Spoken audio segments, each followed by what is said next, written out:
Bonjour, bonjour à la famille Réflexion. Naye ko répondre na question etunami Ngasser Adonis. En tout cas, na pesi bino nyonso bambote bozolanda émission en réflexion, émission moko ezo ko faire évoluer biso nyonso na makanisi na lolenge nyonso o esengeli mutu azala ezo faire réfléchir biso. Donc émission mo vraiment kitoko ndenge bengami réflexion, donc ezo tinda biso na ba réflexion moko po to aider les uns et les autres na ba réflexion na biso. Question etunami ya semaine oyo question wana vraiment nayebi te nani atuni yango. En tout cas bon, eza simple eza question moko eza nango simple. Pourquoi basi balobaka na mibali na bango ke yo leki mibali nyonso mwasi? Pourquoi mwasi akoloba mibali yo leki mibali nyonso, mobali aloba na mwasi na yo leki basi nyonso? Pourquoi balobaka yango? Na raison nini? Elo ni tindaka bango balobango. En tout cas ce na koloba na mukuse na ndenge ngai na moni na réflexion na ngai, elo ni tindaka mwasi aloba na mobali ke oleki mibali nyonso.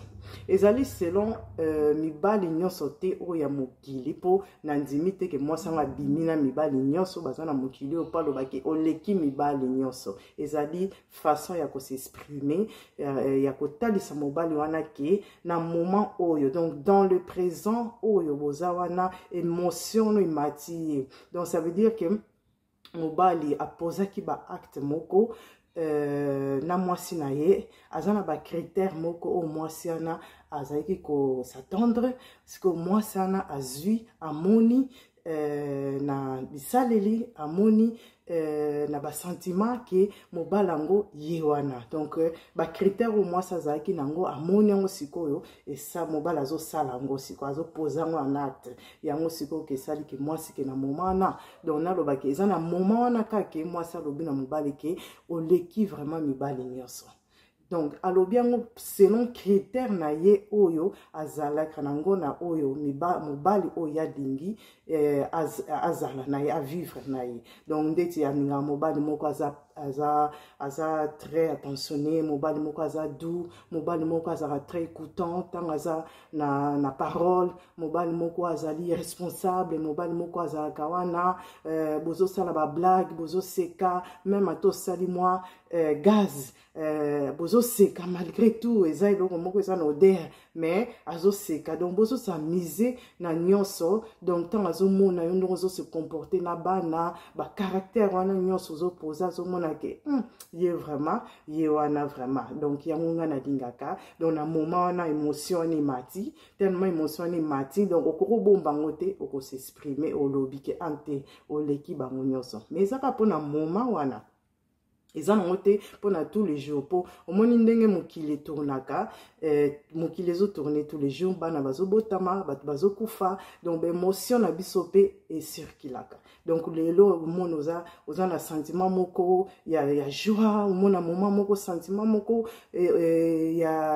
ya tristesse, eloko moko oyokisango moko, donc émotion na biso esirkilaka. Donc siko selo ba émotion na moment no omoni peut-être na mikolo wana ki omoni ke mobala za se poser ba acte wana ya o makambi ba caractéristique oyo lingakana. Donc apozango, donc omoni kete okobomba te foloba, donc se exprime lobite oleki bali nyonso. Eza même pena mobali peseka moni ke mwasi azo poser ba acte ya bloko ya lingaka, par exemple façon na kolambela, façon na kotambola, façon na kolatela, façon ya kolobela, douceur na ye, comportement na ye, façon ndenge azo se comporter na bana. Donc oya lingaka na mwasi azo mona ngona kati ya mwasana na chambre bozo s'amuser et tout. Donc na oya lingaka. Donc ça selon ba critère oyo mutu alingaka. Donc tango moni yango siko ko poser acte na émotion na tango mata olobi na mutu ke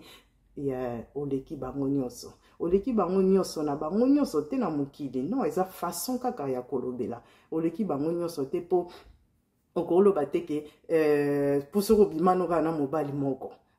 Mobali moko wana kaka olobi na mobali wana ke oleki vraiment bango nyonso. Mobali na okompani so yebi ke yoza mutali boso. Donc na selon o yazo vivre na moment wana na yo oza oleki bango mais est-ce que bango nyonso baza bongo wana eza point d'interrogation. Donc eza selon moment dans le présent oyo ozovivre yango nde émotion ni mataka oyo elobisaka mutu ke oleki bango nyonso. Donc c'est ça. Donc yango kana ngana répondre. J'espère que na reflecter bino na makanisi na ngai na question etunami. En tout cas toyo rappel bande comme susu toyeba makanisi na bango. En tout cas nzamba pambola bino ba bonne semaine. Nzamba bénir yo frère Lumière, maman Rebecca, bino bozo présenter émission à réflexion.